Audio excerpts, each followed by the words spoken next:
আসসালামু আলাইকুম রহমতুল্লাহ। প্রিয় দর্শক, আপনারা সকলে কেমন আছেন? আশা করি ভালো আছেন। দেশ কিংবা প্রবাসের সকল ব্যাংক গ্রাহকদের জন্য একটি গুরুত্বপূর্ণ নিউজ। কপাল পড়ে গেল আমানতকারীদের। প্রিয় দর্শক, কেন কপাল পড়ল সেই নিয়েই আজকের বিস্তারিতটি থাকছে। আমানতকারীদের ২ বছরের মুনাফায় হেয়ার কাট করল বাংলাদেশ ব্যাংক। অর্থাৎ একীভূত হওয়ার প্রক্রিয়া থাকা ৫ ব্যাংকের আমানতকারীরা ২০২৪ ও ২৫ সালের তাদের স্থিতির উপর কোনো মুনাফা পাবে না। আন্তর্জাতিক রিট মেনে আমানতকারীদের ২ বছরের মুনাফা হেয়ার কাট করার সিদ্ধান্ত নিয়েছে বাংলাদেশ ব্যাংক। ফলে আমানতকারীদের আমানতের একটি বড় অংশ কেটে রাখা বা হেয়ার কাট কার্যকর করা হবে। বিশ্বজুড়ে ব্যাংক একীভূত প্রক্রিয়ার হেয়ার কাট প্রক্রিয়া অনুসরণ করা হয়। বাংলাদেশও একই পথ বেছে নিল। প্রিয় দর্শক, আপনারা যদি আমাদের চ্যানেলটিতে নতুন হয়ে থাকেন তাহলে অবশ্যই চ্যানেলটিতে সাবস্ক্রাইব করে বেল বাটন অন করে রাখুন, যাতে সবার আগে সবসময় আপনাদের মাঝে নোটিফিকেশন পৌঁছে যায় আর আপনারা উপভোগ করতে পারেন এই নিউজটি।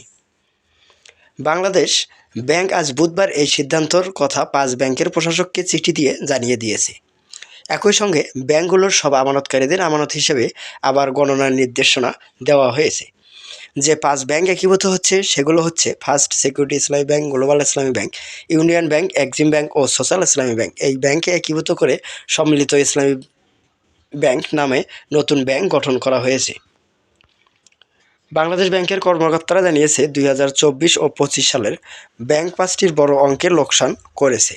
এজন্য আমানতকারীদের ২ বছরের জন্য তাদের আমানতের বিপরীতে কোনো মুনাফা পাবে না।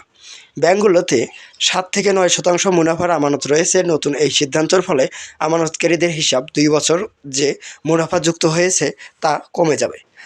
আমানতের স্থিতি কমে আসবে। বাংলাদেশ ব্যাংকের তথ্য অনুযায়ী ৫ ব্যাংকের বর্তমান ৭৫ লাখ আমানতকারীর প্রায় ১,৪২,০০০ কোটি টাকা জমা হয়েছে। তার বিপরীতে এসব ব্যাংকের ঋণ হয়েছে ১,৯৩,০০০ কোটি টাকা, যার অংশ ইতিমধ্যেই খেলাপি হয়ে গেছে।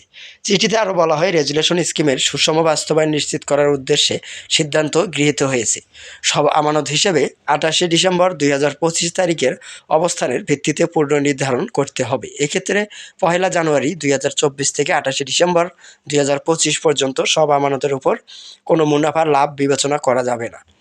এই সিদ্ধান্ত অনুযায়ী আমানতের উপর হেয়ার কাট আমানতের একটি অংশ কেটে রাখা প্রযোজ্য হবে এবং সেই অনুযায়ী আমানতের চূড়ান্ত স্থিতিশীল নির্ধারিত হবে।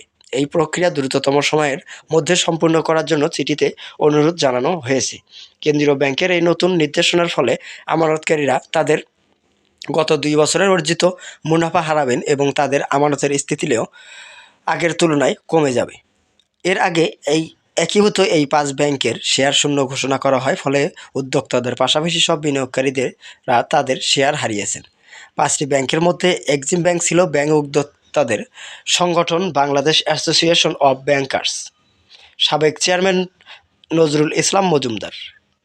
অন্য ৪টি ছিল চট্টগ্রাম এস আলম গ্রুপের কর্ণধার ও বহুল আলোচিত ব্যবসায়ী সাইফুল আলমের নিয়ন্ত্রণে। তারা দুইজনেই ক্ষমতাচ্যুত প্রধানমন্ত্রী শেখ হাসিনার ঘনিষ্ঠ ছিলেন। এসব ব্যাংকে নামে বা বেনামে তাদের শেয়ার রয়েছে।